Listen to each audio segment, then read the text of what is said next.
Bonjour et bienvenue dans ce nouveau To Read or Not To Read. Alors aujourd'hui, je vais vous présenter la biographie de Talleyrand par l'historien anglais David Lowday. Alors, son sous-titre, Le Maître de Napoléon, explique clairement le point de vue que l'historien prend dans son ouvrage et il va... C'est une biographie, donc il raconte l'histoire d'un homme qui est né en 1754 et qui est mort en 1834, vivant donc à la fois la fronde des parlements sous Louis XV, il a vécu la Révolution, il a vécu l'Empire, il a vécu les 100 jours, il a vécu également les journées les Trois Glorieuses en 1830.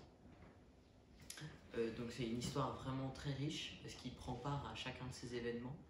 Donc c'est un homme qui est fascinant à étudier en fait. Donc comme personnage principal on a Talleyrand ou Charles Maurice de Talleyrand-Périgord qui va être conseiller, qui est d'abord un homme d'église puis proposera la nationalisation des biens de l'église à marche forcée. C'est un ministre des Affaires extérieures, c'est tout et aussi rien, puisque c'est un homme qui des fois peut paraître vide de sentiments. On l'appelait le diable boiteux.